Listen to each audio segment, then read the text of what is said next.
이것은 담양 관하 시절 이방님의 이중장부 사본입니다. 갑자년 2월 세금 300량 중 100량이 사라졌습니다. 미수금 대상은 존재하지 않는 사람입니다. 3월, 4월, 5월 수법이 동일합니다.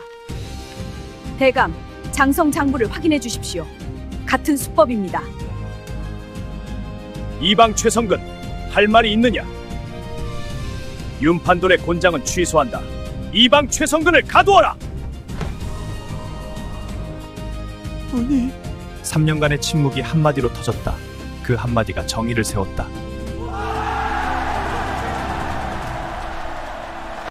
야단 주막을 시청해주셔서 감사합니다. 제1장 귀신 나오는 집. 경상도 안동 땅 낙동강 상류가 굽이치는 곳에 반송골이라는 마을이 있었다. 마을 입구에 소나무 두 그루가 문처럼 서 있어 반송골이라 불렀는데 양반 가문 12집과 소작인 30집이 모여 사는 넉넉한 마을이었다. 봄이면 복숭아꽃이 돌담을 타고 넘었고 여름이면 논에 물이 차 하늘을 비추었으며 가을이면 마당마다 고추와 참깨가 널려 붉은 빛과 노란 빛이 뒤섞였다. 겨울에는 서당에서 아이들 글 읽는 소리가 찬 공기를 타고 퍼져나왔다. 평화로운 마을이었다. 그러나 이 마을에 한 가지 이상한 것이 있었다. 마을 북쪽 끝 대숲 뒤에 기와집 한 채가 서 있었는데 3년째 사람이 살지 않았다. 기와집은 12칸이나 되는 큰 집이었다. 대문은 빗장이 걸린 채 거미줄이 엉겨 있었고 담장에는 담쟁이가 기어올라 기와 끝까지 덮고 있었다. 마당에는 잡초가 허리까지 자랐으며 장독대의 장독은 깨져 있었고 우물에는 낙엽이 수북이 쌓여 있었다. 멀리서 보면 그저 폐가였지만 밤이 되면 이야기가 달라졌다. 3년 전부터 이 빈집에서 밤마다 소리가 났다. 처음에는 바람 소리인가 싶었으나 들어보면 분명 여자의 울음소리였다. 하고 길게 이어지는 울음이 자정 무렵이면 대숲 너머로 퍼져나왔다. 뿐만이 아니었다. 보름이 가까운 밤이면 빈집 안에서 희미한 불빛이 어른거렸다. 창호지가 찢어진 방 안에서 등불이 흔들리는 것이 멀리서도 보였다. 사람이 살지 않는 집에서 울음소리와 불빛이라니 마을 사람들은 귀신이라 단정했다. 이장 박노인이 처음 목격자였다. 어느 보름날 밤 뒷간에 가려고 나섰다가 북쪽을 바라보니 빈집방에서 불빛이 어른거렸다. 아니, 저 집에 누가 불을 켰나? 박노인이 조심조심 다가갔더니 불빛이 획 꺼지며 울음소리가 시작되었다. 박노인은 겁에 질려 돌아와 이불을 뒤집어 쓰고 밤새 떨었다. 다음 날부터 마을에 소문이 퍼졌다. 북쪽 빈집에 귀신이 나온다. 3년 전에 그 집 주인이 전란에 휘말려 죽은 게 아니냐. 원혼이 떠도는 거다. 사실 빈집의 원래 주인은 양반 이진사였다. 3년 전 변란이 일어나 관아가 어수선해졌을 때 이진사는 가족을 데리고 남쪽으로 피난을 갔다. 돌아오겠다며 집을 그대로 두고 갔는데 3년이 지나도 소식이 없었다. 마을 사람들은 이 진사가 피난길에 죽었다고 짐작했고 빈집에 나오는 귀신이 이 진사의 원혼이라고 믿었다. 귀신 소문이 퍼지자 빈집 근처에는 아무도 가지 않았다. 아이들은 북쪽 대숲 근처에만 가도 울음을 터뜨렸고 어른들도 해가 지면 그쪽을 쳐다보지 않았다. 서당 훈장이 귀신은 없다, 군자는 괴력난신을 말하지 않는다고 했지만 정작 훈장 자신도 밤에 북쪽으로 가지 않았다. 한 번은 마을 건달 칠구가 내가 가서 확인해 보겠다고 큰 소리 쳤는데 대문 앞까지 갔다가 울음소리를 듣고 뒤도 안 돌아보고 달려와 3일간 알아누웠다. 마을의 이방 최서방은 이 상황을 아는 듯 모르는 듯 넘겼다. 최서방은 이 고을 관아의 이방으로 세금 징수와 마을 공동곳간 관리를 맡고 있었다. 50줄의 마른 체구에 눈이 가늘고 입이 작아 늘 무언가를 삼키는 듯한 인상이었다. 마을 사람들이 빈집 귀신 이야기를 하면 최서방은 그런데 가까이 가지 마시오. 원혼을 건드리면 탈이 납니다 라고 말하며 고개를 저었다. 마을 사람들은 이방의 말이니 그러려니 했지만 그 말 속에 어떤 의도가 숨어 있는지는 아무도 몰랐다. 이 마을에 오늘 새로운 사람이 들어왔다. 마을 남쪽 김훈장 집의 셋째 아들 김석주에게 새색시가 온 것이었다. 가마가 마을 입구 소나무 사이를 지날 때 동네 아이들이 달려와 구경했고 안악들이 담장 너머로 고개를 내밀었다. 새색시가 왔다. 어디서 온 색시래? 영주에서 왔다더라. 가마 안에서 새색시의 얼굴은 보이지 않았지만 가마꾼이 이 색시 보통이 아니다 라고 중얼거린 것을 들은 사람은 있었다. 제2장겁 없는 새색시. 새색시의 이름은 봉순이었다. 나이 19, 영주 장터 근처 농가의 딸이었다. 키가 작고 얼굴이 둥글었으며 눈이 초승달처럼 휘어져 웃는 것 같은 인상이었다. 그러나 입을 열면 인상이 달라졌다. 목소리가 또랑또랑하고 말이 빠르고 눈치가 빨랐다. 영주 장터에서 어머니와 함께 두부를 팔았는데 흥정 실력이 어머니보다 나아 영주 두부집 딸로 이름이 나 있었다. 시집을 보낼 때 어머니가 봉순아 시댁에 가면 말을 좀 아껴라. 채색씨가 말이 많으면 시어머니한테 찍힌다고 당부했지만 봉수는 말이 많은 게 아니라 할 말이 많은 겁니다. 어머니라고 대답했다. 시댁인 김훈장 집은 반송골에서 중간쯤 되는 집이었다. 양반 가문이지만 재산은 넉넉지 않아 기와집이 아닌 초가 4칸이었고 논 2마지기와 밭 1마지기가 전부였다. 시아버지 김훈장은 마을 서당의 훈장으로 학식은 높지만 세상 물정에 어두운 분이었다. 시어머니 한씨는 꼼꼼하고 부지런한 분이었으나 새색시가 들어오면 의뢰하는 시험을 준비하고 있었다. 남편 김석주는 22, 아버지를 닮아 그를 좋아하지만 힘이 약해 농사일에는 서툴렀다. 첫날 저녁 시어머니가 새색시를 데리고 집 안팎을 구경시켰다. 부엌, 광, 마당, 장독대, 우물. 봉수는 고개를 끄덕이며 따라다녔다. 시어머니가 마지막으로 북쪽을 가리키며 말했다. 저쪽 대숲 뒤에 빈집이 하나 있는데 절대 가까이 가지 마라. 귀신이 나온다. 봉순이 눈을 동그랗게 떴다. 귀신이요? 어떤 귀신이요? 시어머니가 인상을 찌푸렸다. 여자 귀신이다. 밤마다 울고 불빛이 나온다.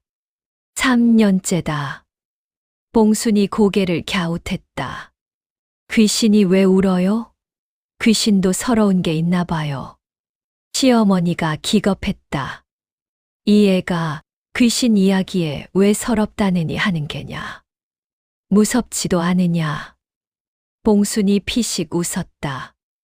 어머니, 저는 영주 장터에서 술 취한 건달도 혼냈습니다. 귀신이 뭐 그리 무섭겠습니까? 시어머니는 고개를 저으며 요즘 색시들은 겁도 없다고 혀를 찼지만 속으로는 이 색시 보통이 아니구나라고 생각했다. 남편 석주는 봉순의 그런 모습에 반은 놀라고 반은 기가 죽었다. 봉순아, 진짜 무섭지 않으냐? 서방님, 세상에 귀신보다 무서운 건 사람입니다.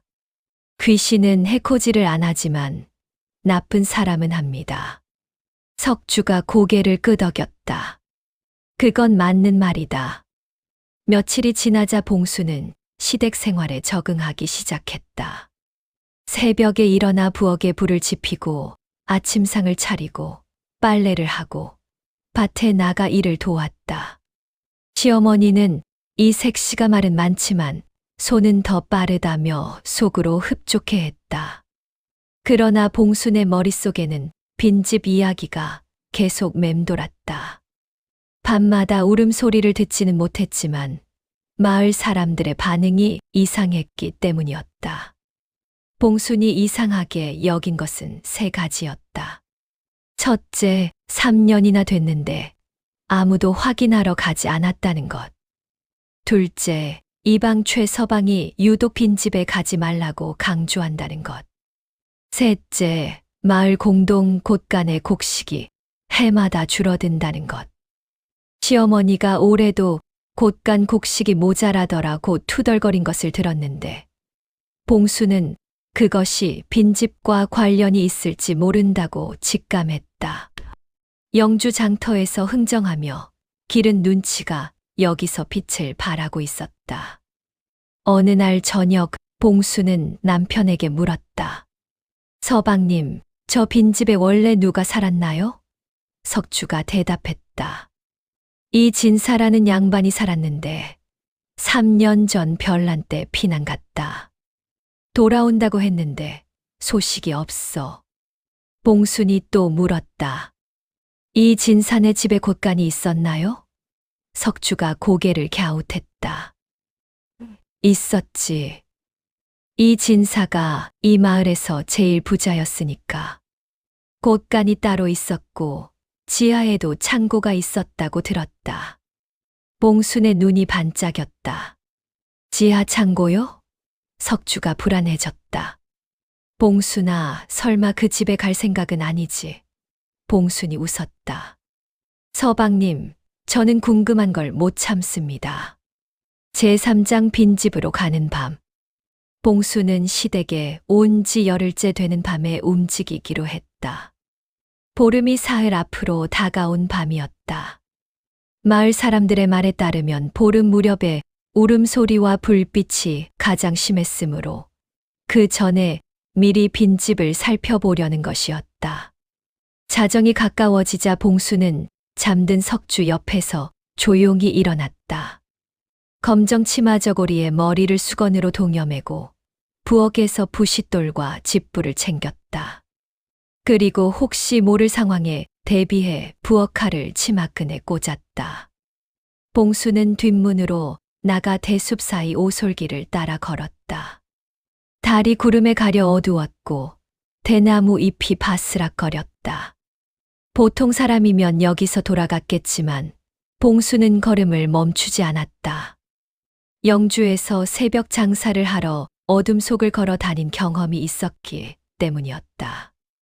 귀신이 있으면 나와 봐라. 영주 두부집 딸이 왔다. 봉순이 속으로 중얼거렸다. 물론 손은 부엌칼 자루를 꽉 쥐고 있었다. 빈집 담장이 보였다. 담쟁이가 기와 끝까지 뒤덮은 담장은 달빛의 검은 벽처럼 보였다. 대문은 빗장이 걸려 있었지만 담장 옆에 돌이 쌓여 있어 올라갈 수 있었다.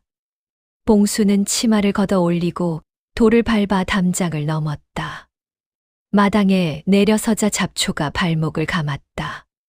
잡초 사이로 깨진 장독 조각이 보였고 우물 위에 쌓인 낙엽에서 퀴퀴한 냄새가 났다. 봉수는 집불을 켜지 않고 달빛에 의지해 집 안으로 들어갔다. 대청마루에는 먼지가 손가락 2마디 두께로 쌓여 있었다. 발자국을 남기지 않으려고 마루 가장자리를 밟으며 안쪽으로 이동했다. 방문을 열자 찢어진 창호지 사이로 바람이 들어왔다. 방 안에는 부서진 탁자와 찢어진 이불이 있었고 벽에는 거미줄이 천장까지 이어져 있었다. 3년간 사람의 손이 닿지 않은 흔적이었다. 그런데 부엌에 들어서자 봉순의 눈이 번뜩였다. 솥이 있었다. 3년간 비어있는 집의 솥이라면 녹이 슬어야 정상인데 솥 안쪽에 밥물 자국이 있었다. 최근에 누군가 불을 떼고 밥을 한 흔적이었다. 아궁이를 살펴보니 제가 아직 뜨뜻했다. 며칠 안에 불을 뗀 것이 분명했다. 봉수는 숨을 죽이고 부엌 바닥을 살폈다. 흙바닥에 발자국이 찍혀 있었다. 사내의 집신 자국, 두 사람분이었다. 봉수는 발자국을 따라갔다.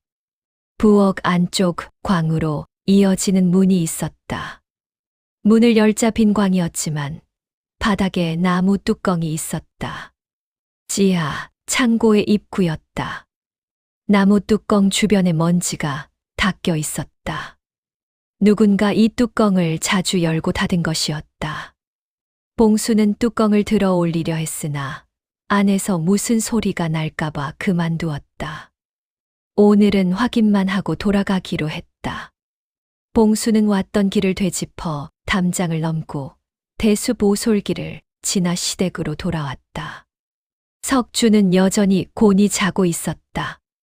봉수는 이불 속에 누워 생각을 정리했다. 3년간 비어있다는 빈집에 최근 누군가 드나들고 있다. 부엌에서 밥을 해 먹었고 지하 창고를 사용하고 있다. 귀신이 밥을 해 먹을 리는 없다. 그렇다면 빈집에 나온다는 귀신의 정체는 사람이다. 그리고 그 사람이 귀신 소문을 퍼뜨려 마을 사람들이 접근하지 못하게 한 것이다. 누가, 왜? 봉순의 머릿속에 이방 최서방의 얼굴이 떠올랐다. 제사장 한밤의 소리.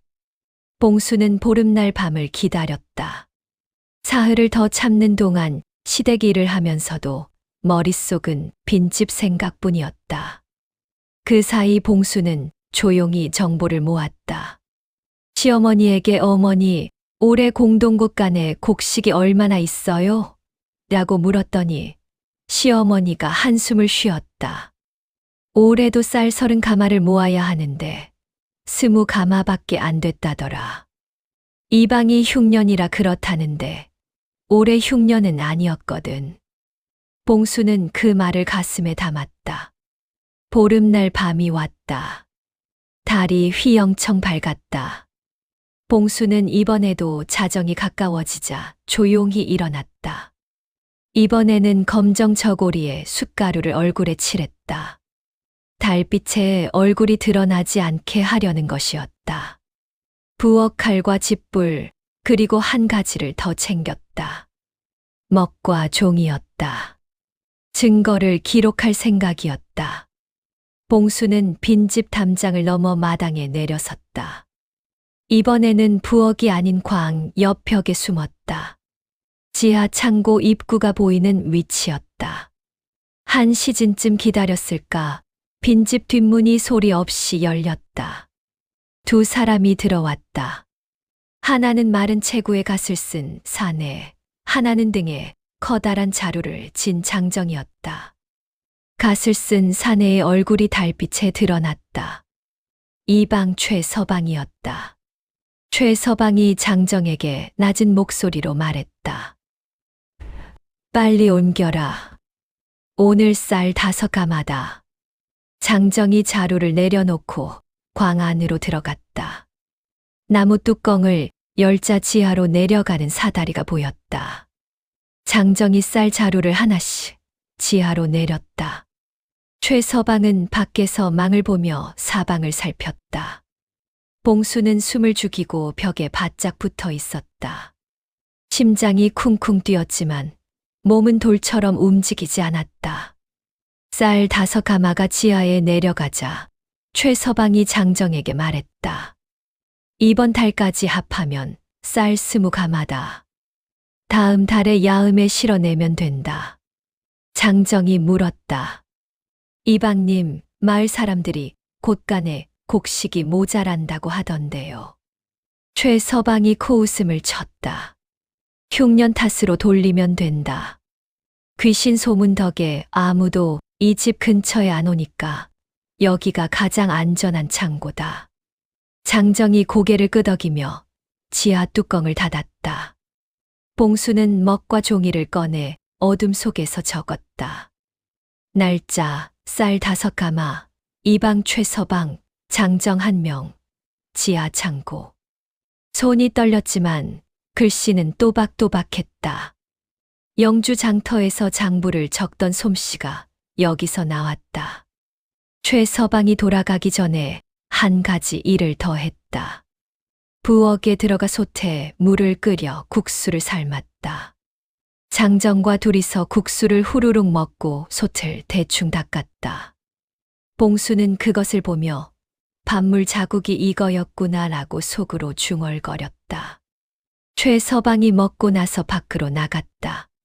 그리고 뒷문 근처에서 무언가를 했다. 봉순이 몸을 빼서 살폈더니 최서방이 빈집 뒷문의 창호지를 일부러 더 찢고 있었다. 바람이 찢어진 창호지 사이를 지나면 흐으 하는 소리가 났다. 울음소리의 정체였다. 봉수는 모든 것을 이해했다. 귀신의 울음소리는 찢어진 창호지를 지나는 바람 소리였고, 불빛은 최서방이 곡식을 옮길 때 쓰는 등불이었다. 최서방은 빈집에 귀신 소문을 퍼뜨려 마을 사람들이 접근하지 못하게 하고, 마을 공동 곳간에 곡식을 빼돌려 빈집 지하에 숨기고 있었던 것이다. 3년간 빼돌린 곡식이 얼마나 될지 봉수는 계산할 수 없었지만 적지 않을 것이었다. 봉수는 최서방이 완전히 떠난 뒤 빈집을 빠져나와 시댁으로 돌아왔다. 이불 속에서 석주가 뒤척이며 물었다. 봉순아, 어디 다녀왔냐? 봉순이 대답했다. 뒷간에 다녀왔습니다, 서방님. 석주가 응 하고 다시 잠들었다. 봉수는 눈을 감았지만 잠이 오지 않았다. 증거는 모았다. 이제 어떻게 잡을 것인가? 제5장 귀신의 정체. 봉수는 다음 날 아침 빨래를 하면서 생각을 정리했다. 혼자서 이방을 잡을 수는 없었다. 관아에 고발하는 방법이 있지만 이방은 관아 사람이므로 동료들이 감싸줄 수 있었다. 증거가 있어도 이방이 모함이다라고 하면 새색시의 말이 이방의 말을 이기기 어려웠다. 봉수는 현장을 잡아야 한다고 판단했다. 최서방이 곡식을 옮기는 현장을 마을 사람들에게 직접 보여주는 것이 가장 확실한 방법이었다. 봉수는 먼저 남편 석주를 설득하기로 했다. 저녁에 둘만 있을 때 봉순이 종이를 꺼내 보여주었다. 서방님, 제가 보름날 밤에 빈집에 다녀왔습니다. 석주가 벌떡 일어났다. 뭐, 귀신 나오는 집에 미쳤느냐? 봉순이 차분하게 설명했다. 울음소리의 정체, 불빛의 정체, 지하 창고의 쌀 자루, 이방 최서방의 범행. 석주의 표정이 놀라움에서 분노로 바뀌었다. 이방이 곡식을 빼돌리고 있었다고. 그래서 매년 곳간이 모자랐던 거냐? 봉순이 고개를 끄덕였다. 석주가 봉순의 손을 잡았다. 봉순아, 위험한 짓이었다. 다시는 혼자 가지 마라. 봉순이 웃었다. 서방님, 다시 갈 겁니다. 다만 이번에는 혼자가 아니라 마을 사람들과 함께요. 석주가 한숨을 쉬며 고개를 끄덕였다. 알겠다. 어떻게 할 셈이냐? 봉순의 계획은 이랬다. 다음 보름날 밤 최서방이 또 곡식을 옮기러 올 것이다. 최서방은 보름 무렵에 활동한다는 패턴이 있었다. 달이 밝아야 길을 볼 수 있기 때문이었다. 그날 밤에 마을 사람 10명을 빈집에 미리 숨겨두고 최서방이 곡식을 옮기는 현장을 직접 목격하게 하면 된다. 문제는 마을 사람들을 설득하는 것이었다. 귀신이 나온다는 빈집에 가자고 하면 아무도 안 올 것이었다. 봉수는 시아버지 김 훈장을 끌어들이기로 했다. 훈장은 학식이 높고 마을에서 존경받는 인물이었으므로 훈장이 나서면 사람들이 따를 것이었다. 봉수는 시아버지에게 사실을 말했다. 김 훈장은 처음에 새색 씨가 밤에 빈집에 갔다니 채통이 안 선다며 화를 냈지만 봉순이 증거를 보여 주자 표정이 변했다. 이방이 곡식을 빼돌리고 있었다. 내가 매년 곧 가니 부족하다고 의아했는데 훈장이 턱을 쓸었다. 좋다. 내가 사람을 모으마. 그런데 봉순아, 귀신 소문 때문에 빈집에 가자고 하면 아무도 안 올 게다. 어떻게 할 셈이냐? 봉순이 눈을 빛냈다. 아버님, 제게 생각이 있습니다. 봉순의 생각은 이랬다. 귀신이 무서운 사람들에게는 귀신을 잡으러 가자고 하는 것보다 귀신이 진짜인지 확인하자고 하는 것이 효과적이었다. 그리고 한 가지 미끼가 필요했다. 봉수는 마을 건달 칠구를 찾아갔다. 칠구는 3년 전 빈집에 갔다가 겁에 질려 3일간 알아누운 사내였다. 칠구 오빠, 그때 빈집에서 뭘 보셨어요? 칠구가 인상을 찌푸렸다. 보긴 뭘 봐. 울음소리 듣고 도망쳤지. 봉순이 피식 웃었다. 그 울음소리가 귀신이 아니라 바람소리면요? 칠구의 눈이 커졌다. 뭐? 봉순이 설명을 시작했다. 제6장 새색시의 덫. 보름날 밤이 다가왔다. 봉순의 계획은 이랬다. 첫째, 김 훈장이 마을에 믿을 만한 사내 10명을 모은다.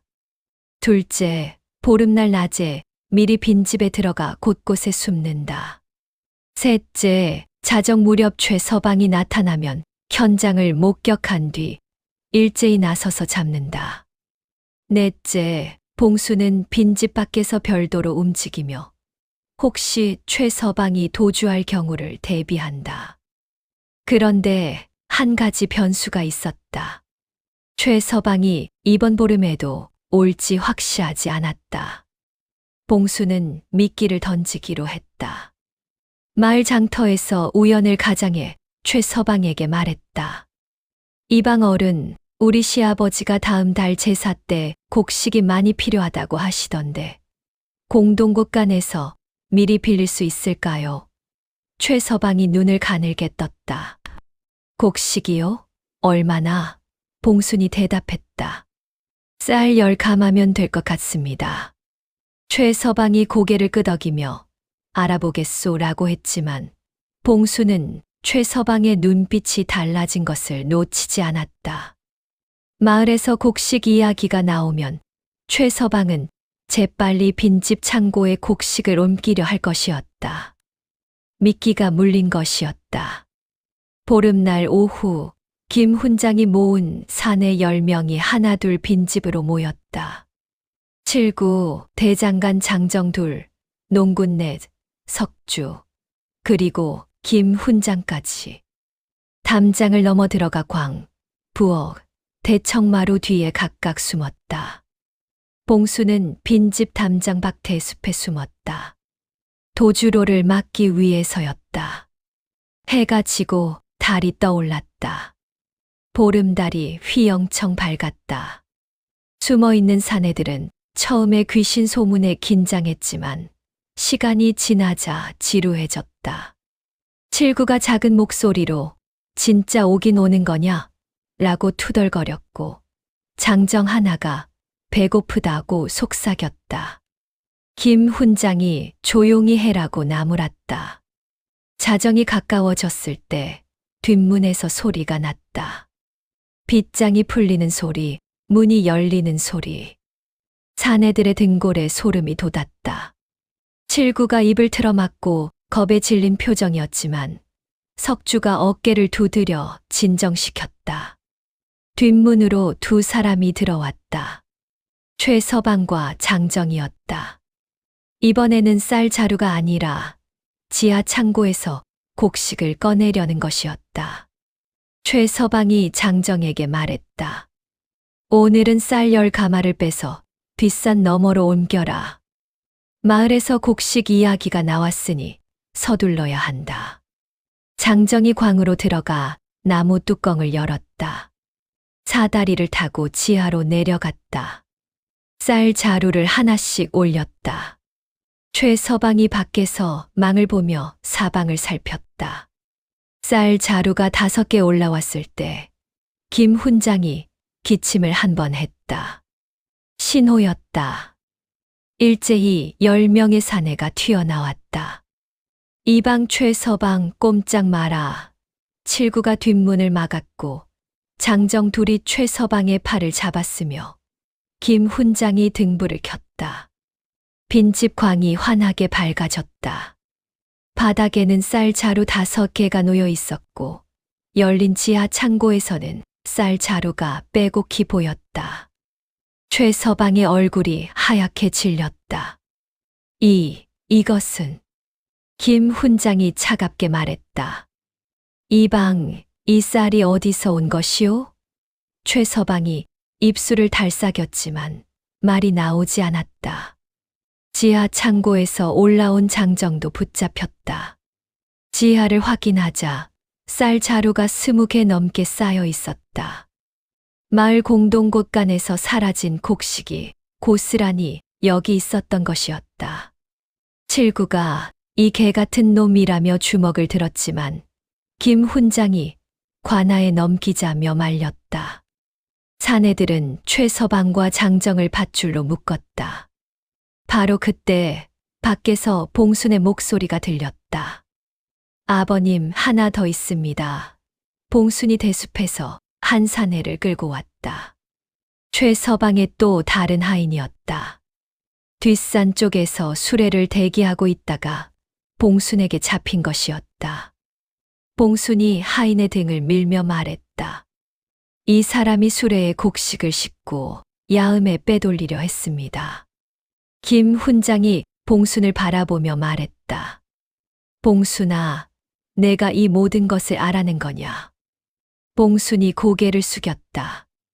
아버님, 새색시가 주제 넘었습니다. 김 훈장이 고개를 저었다. 주제 넘기는 내가 아니었으면 우리가 평생 속을 뻔했다. 제7장 귀신보다 무서운 색시. 다음 날 아침 최서방은 관아로 끌려갔다.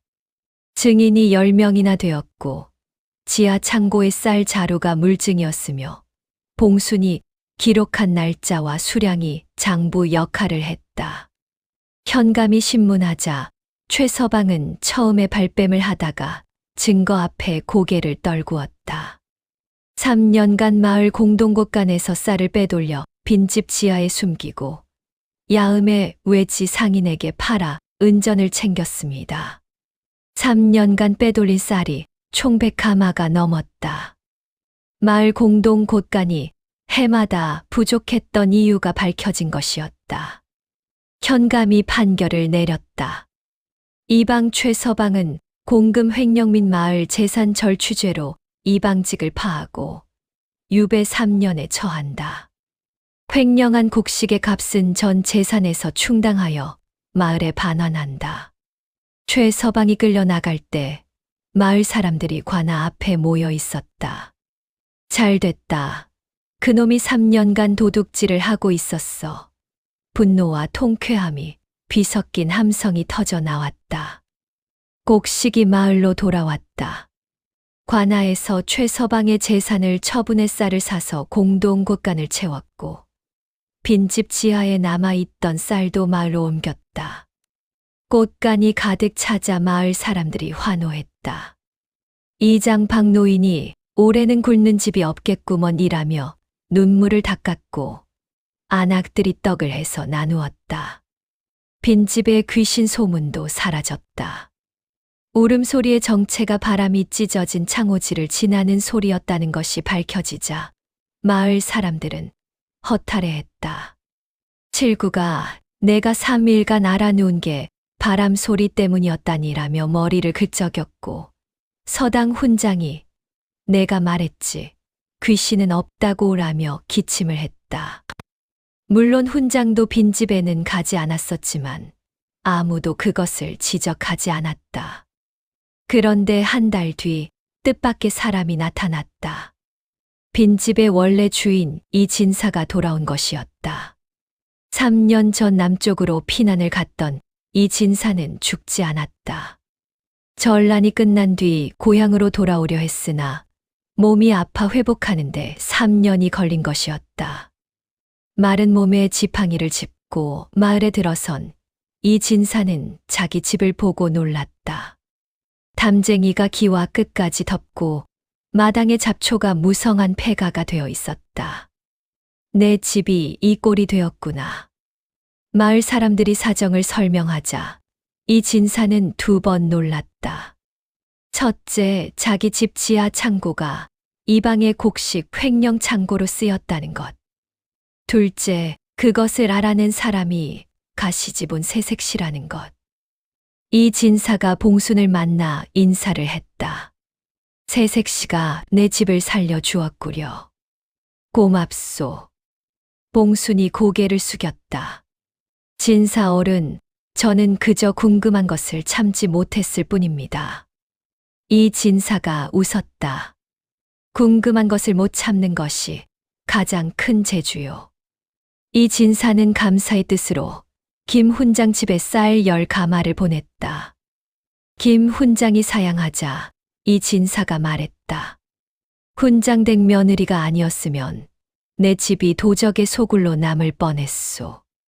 쌀 10가마가 아니라 100가마라도 모자라오. 시어머니 한 씨는 봉순에게 내가 귀신 무서운 줄 모른다고 했을 때 혼을 낼 뻔했는데 안 내길 잘했다라며 웃었다. 석주는 봉순의 손을 잡고 말했다. 봉순아, 나는 내가 무섭다. 봉순이 눈을 동그랗게 떴다. 왜요? 귀신도 못하는 일을 해내니까. 봉순이 피식 웃었다. 서방님, 제가 귀신보다는 낫지요. 이 진사의 집은 마을 사람들의 도움으로 복구되었다. 담쟁이를 걷어내고 잡초를 뽑고 지붕을 고치고 창호지를 새로 발랐다. 창호지를 바르자 더 이상 울음소리는 나지 않았다. 이 진사가 집으로 돌아간 날 마을 사람들이 잔치를 열었다. 떡을 치고 술을 빚고 농악을 울렸다. 봉수는 시어머니 옆에 앉아 떡을 먹으며 웃었다. 시어머니가 봉순의 머리를 쓸어주며 말했다. 봉순아, 내가 우리 집에 복을 가져왔다. 잔치가 무르익을 무렴 건달 칠구가 술에 취해 봉순에게 다가왔다. 색시, 나는 3년 전에 그 빈집에서 3일간 알아누웠는데 색시는 어떻게 무섭지 않았소? 봉순이 웃으며 대답했다. 칠구 오빠, 저도 무서웠어요. 다만 무서워도 궁금한 게 이기는 성격이에요. 칠구가 고개를 끄덕였다. 그런 성격을 뭐라 하는지 아시오? 봉순이 고개를 갸웃했다. 뭐라 하는데요? 칠구가 외쳤다. 귀신보다 무서운 색시. 마을 사람들이 한바탕 웃었고 봉순도 배를 잡고 웃었다. 그날 밤 봉순은 석주와 나란히 마루에 앉아 하늘을 보았다. 북쪽의 빈집, 아니 이제는 이 진사의 집에서 불빛이 켜져 있었다. 이번에는 귀신의 불빛이 아니라 사람의 불빛이었다. 따뜻하고 환한 불빛이었다. 석주가 물었다. 봉순아, 앞으로 또 무서운 일을 할 거냐? 봉순이 웃었다. 서방님, 무서운 일은 안 합니다. 다만 궁금한 일이 생기면 참지는 못합니다. 석주가 한숨을 쉬며 웃었다. 알겠다. 그러면 나도 같이 가마. 봉순이 석주의 팔을 잡았다. 서방님이 같이 가면 제가 더 무서워요. 석주가 왜? 라고 물었다. 서방님이 저보다 더 겁이 많으니까요. 석주가 할 말을 잃었고 봉순이 깔깔 웃었다. 훗날 반송골 마을에는 이런 이야기가 전해졌다. 귀신 나오는 빈집에 새색시가 일부러 들어가 귀신의 정체를 밝혀냈는데 귀신은 없었고 도둑이 있었다. 그리고 마을에서 누군가 수상한 짓을 하면 사람들은 말했다. 조심해라. 반송골에는 귀신보다 무서운 색시가 있다. 아무도 그 말을 우습게 여기지 않았다.